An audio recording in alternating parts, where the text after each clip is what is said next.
you find one bone fragment or one tooth, that's a huge thing.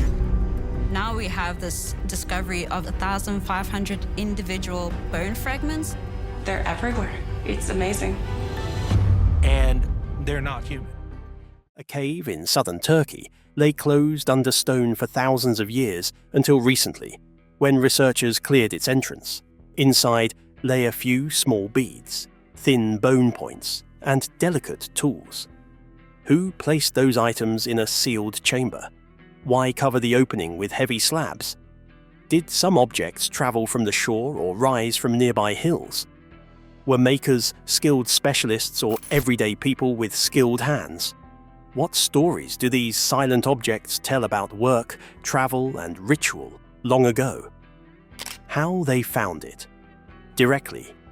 Cave sits near Dungal village in the 12 Shubat district of Kahramanmaraş province. Local farmers knew the hill above the cave for generations, but the full survey and systematic work began with a formal search. The field seasons were led by Professor and Dr. Kevdet Meri Erek from Ankara Haça Bayram Veli University. His team returned to the cave over several seasons and used simple steps to look at it. They cleared loose stones, set grid lines, and recorded each layer of soil. The term sealed refers to how some parts of the cave were closed with heavy stone slabs. The slabs looked set in place and not disturbed by recent activity. In one chamber, the entrance had been partially blocked by large rocks that had been pushed across the doorway. That condition kept some inner spaces free of later trash and animal burrows. It also made the work slow because each slab had to be lifted and the space beneath examined. Work at Direkli began with a surface study, mapping the hill and doing test pits.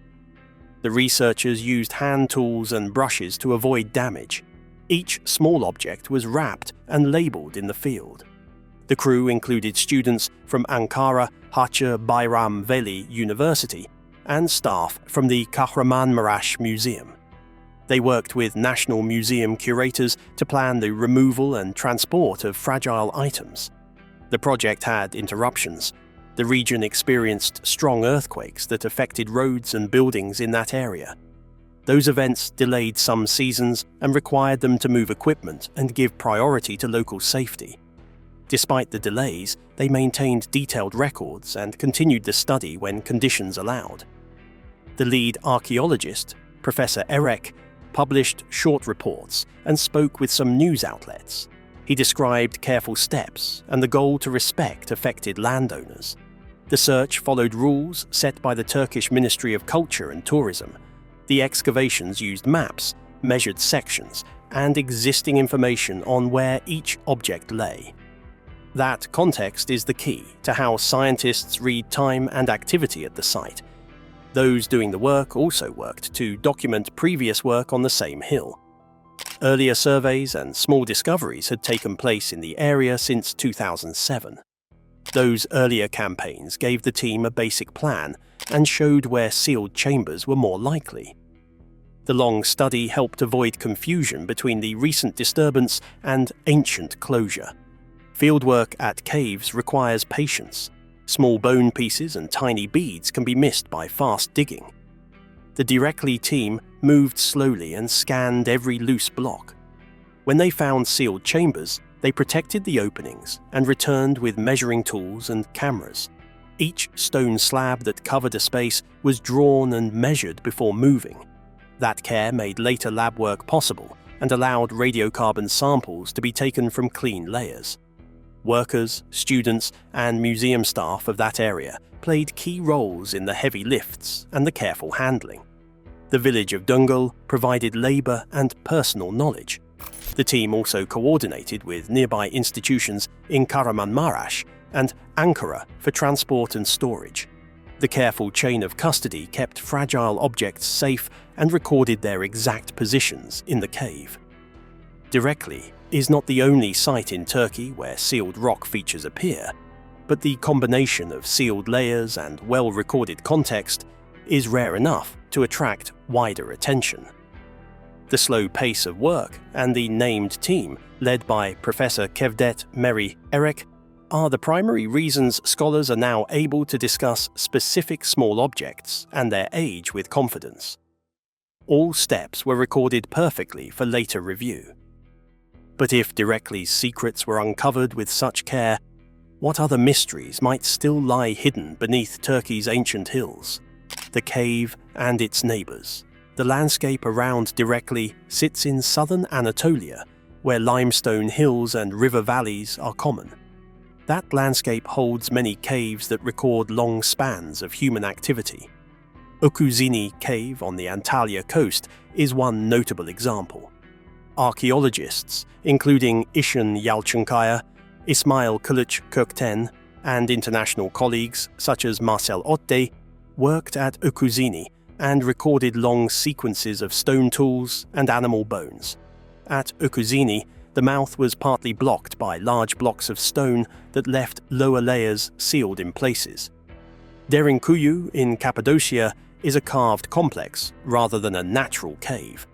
It has multiple levels and served later communities as shelter and storage. Its scale shows that people in central Anatolia used underground spaces for strategic reasons. Midyat in Mardin offers another pattern where rock-cut living spaces tie into urban centres. Conservators, such as Mervan Yavuz and regional teams, have worked to document and protect those chambers. The named examples show how varied underground spaces are across Turkey. Caves become sealed in simple ways. People set slabs or stacked stones across an entrance. Wind and rain then cover those closures with dust and soil. Slow collapse and sediment can also block passages. A sealed chamber can keep its inner layers free from later disturbance. That condition creates a time capsule that allows archaeologists to see a narrow slice of past behaviour. Archaeologists read that slice by careful layer work. They draw sections, take measured profiles, and record where each object sits. Lower layers are older, upper layers are newer. When a stone slab covers a pocket, the underlying layer often stays intact. In such sealed pockets, small objects and bones can remain in the same place they were left long ago. That exact context is why sealed chambers attract close study. Comparisons help place a single cave in a larger story.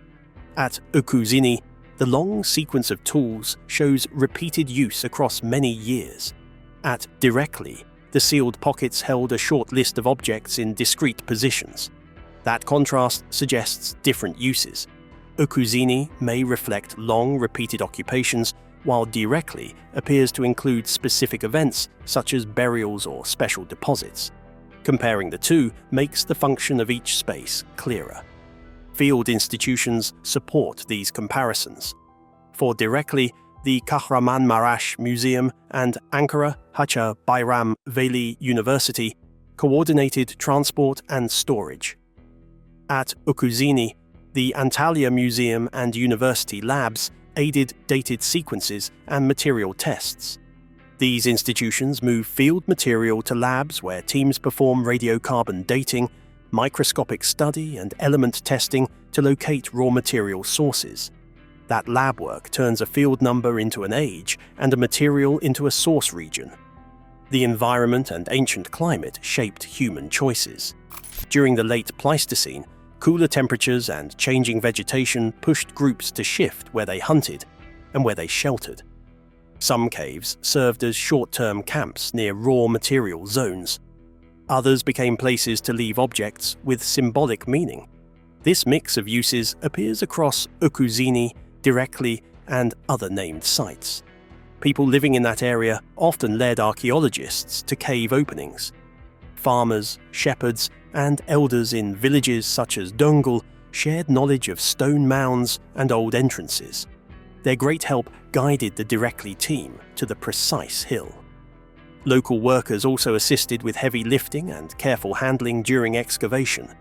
The human link between village memory and scientific study is a steady part of field research in Anatolia. Researchers compare beads and tools to see contact between groups.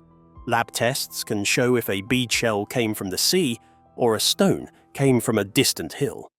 When many objects match a far place, it suggests trade or travel. These simple tests let teams map links between coastal and inland groups and show whether sealed deposits match some patterns. But what secrets were hidden beneath those ancient stones, waiting for thousands of years to be uncovered by human hands? Could these tiny artifacts finally reveal how early people lived, worked, and connected across distant lands? Exactly what they found. The work inside the sealed pockets of Direkli cave produced a short list of small objects that carry clear meaning. Field reports and photos showed 2 bone awls and 4 perforated beads removed from discrete positions beneath stone slabs. The beads include different materials. Some are cut from bone, others look like small shells or river stones. The awls are thin, pointed pieces of bone with worn tips that match use for drilling or piercing. One bone awl has a blunt wear pattern near its tip that suggests use to push or shape soft material, such as leather or hide. The other awl shows fine polish around a narrow point and small scratch marks that match careful drilling of hard material. That detail suggests a tool used to make holes in small beads or to drill into thin shells. The presence of both types shows craft skill for both soft and hard material work. The perforated beads are small and lightweight. 2 beads appear to be made from cleanly cut bone. The holes of these beads are drilled through the long axis and show smooth edges on the inner side of the hole. 1 bead resembles a small seashell with a natural perforation or a worked hole. The 4th bead looks like a polished riverstone with a drilled hole. The variety in materials shows that the people who used the chamber selected both local and perhaps coastal items. The objects lay in tight positions under slabs that limited movement. That context makes the association between tools and beads likely intentional rather than accidental. The sealed pockets had little later disturbance. Pictures taken by local agencies show stone slabs placed across small chambers and a clean layer of dust above the pockets. Those images support the field report that these pockets preserved a short moment of activity, not a long accumulation. Radiocarbon tests applied to charcoal or associated organic material placed the sealed pockets near the end of the last ice age. The reported age is roughly 13,000 years before present, a time archaeologists call the Epipaleolithic. That age links the objects to hunter-gatherer groups that lived before large-scale farming in the region. The dating gives the objects a clear time anchor when paired with the sealed context. Reports also mention stone slab burials in nearby parts of the cave system. Those burials had heavy slabs that appeared to close off small chambers. In some of those burials, archaeologists recorded human bone fragments and small objects left with the bodies. The pattern suggests that groups placed specific items with the deceased. The sealed chamber with beads and tools at Direkli now fits that pattern of certain caves used for limited funerary or deposit activity. These objects offer clues about craft and social practice. The drilled beads suggest a personal ornament. Beads worn on strings function as body decoration and can signal group identity or social links. The bone awls point to specialized craft tasks such as leatherworking and bead making. When combined, these tools and ornaments suggest that the people who used this space cared for appearance and had craft specialists who made small items. Comparisons to other Anatolian sites show both common and special items. Shell beads are known from coastal camps, and their presence inland can signal long-distance contact or trade. Stone beads and bone beads are common across many sites. What makes Direkli important is the sealed and recorded context. Because the objects came from a closed pocket, their association with each other and their age are more secure than many surface discoveries. The pictures that were taken and the short field reports named certain institutions, such as the Kahramanmaraş Museum and Ankara Haça Bayram Veli University. Those groups took pictures of each object beside scale bars and placed them in labelled bags for transport. The objects were moved to conservation labs where staff cleaned and took pictures of them. That chain of care kept fragile bone pieces from breaking and kept the drilled holes visible for study. Beyond the small group of objects, the team also took samples for microscopic study. Microscopes can show wear patterns and micro scratches that point to how a tool was used. Residue analysis can reveal traces of animal hide, plant fibers, or pigments on a bead surface. Those studies add meaning to objects that look plain. The sealed chamber context also raises questions about who was present when the chamber closed and why those objects were left. The deliberate placement of tools and beads suggests care and intention. The presence of stone slab burials nearby supports an interpretation that parts of the cave served as places for the final deposit of select items and possibly people. Direkli has earlier work dating to other seasons, small excavations and surveys around the year 2009 and later seasons recorded burials and surface material. Those earlier efforts provided maps and showed where sealed pockets were likely.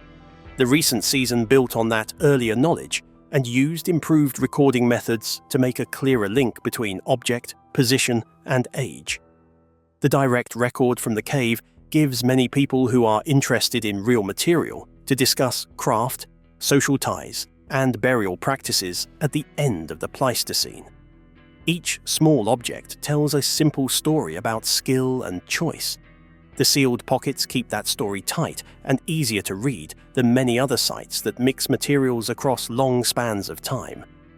But with so much care and precision behind every placement, one question lingered. How could scientists prove what really happened inside those ancient walls? What secrets were hidden in the very dust of time? How scientists tested it. Field recording began as soon as objects were exposed. The team set out to measure grids and marked three-dimensional points for each find. Each object had a recorded depth. Field photographers took scale images, and the crew drew sections of the soil layers. Those steps let later analysts place each object within the cave story. Stratigraphy is the basic rule archaeologists use to read time. They note each soil layer and its contents. Older layers lie below newer ones. A stone slab that closes a pocket often separates the sealed layer from later deposits. That clean break makes the age of objects under the slab easier to read.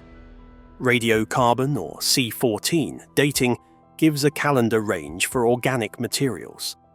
The team collected charcoal, small bits of bone, or other organic samples from secure layers. Those samples went to laboratories where technicians measured the remaining radioactive carbon to produce age ranges. Those ranges are not one single year, but a span of years that narrows with better samples and cross-checks. For Direkli, the C14 ranges place the sealed pockets near 13,000 years before present, which fits a late Pleistocene date. Material analysis adds detail. Conservators used microscopes to inspect tool edges and bead holes. Microscopic wear shows whether a point was used on hide, wood, or soft plant fiber. Chemical tests can detect traces of pigments or residues of plant or animal glue. Trace element analysis or simple source checks can show whether a bead material matched a coastal shell or an inland stone. Field findings were moved under controlled conditions to conservation labs. The Kahramanmaraş Museum and Ankara Hacı Bayram Veli University coordinated storage and initial study. At times, they worked with the Antalya Museum or university analytical labs for specific tests. That institutional support provided space to stabilize bone, record minute wear marks, and prepare samples for dating without damaging their context. Three-dimensional recording, careful stratigraphy, radiocarbon dating, and lab study together turn an appearance into a date and a function. Alone, a bead is a small object. Together with its recorded position, its microscopic wear, and its radiocarbon bracket, it becomes a clear piece of history that tells when and how people worked and what they valued. These steps take time and require checks. The careful chain from field mapping to lab results is the reason historians can speak with so much confidence about the age and use of the objects recovered from the sealed pockets at Direkli cave. But even with all this precision, one mystery still lingers. Could these ancient beads reveal something far deeper about human connection itself? What historians are saying, and open questions. Historians welcome the Direkli material because the items come from a sealed space with a clear age. Professor and Dr. Kevdet Meri Erek and his team emphasize careful recording and cautious interpretation. Their work shows that bone tools and beads existed in this region about 13,000 years ago. Experts have very important questions that the objects alone cannot fully answer. One question asks whether shell and stone beads arrived from coastal areas or from nearby sources. A second question asks what the beads meant to the people who wore them. Were beads a simple decoration or a sign of group ties or status? A third question concerns why chambers were closed with slabs. Were slabs part of a burial practice or placed for protection? The two different bone tools open a question about craft roles. One tool seems suited for drilling and the other for working with soft materials. That pattern may suggest craft specialism among some people. Researchers stress caution. Sealed context gives a stronger link between objects and time, yet social meanings require more evidence. Ongoing lab testing and comparison with sites like Ukuzini will help answer whether Direkli reflects a local practice or is part of wider connections. Future seasons and lab reports will test residue, trace elements, and microscopic wear to narrow answers. It is strange how a quiet cave can speak louder than any written record. Every bead, every mark on the walls feels like a voice reaching across time. What do you think those people wanted us to remember? Share your thoughts in the comments. I would love to hear your take. If you enjoyed this journey through the past, make sure to like, comment, and subscribe. There is so much more waiting to be discovered, and I cannot wait to explore it with you next time.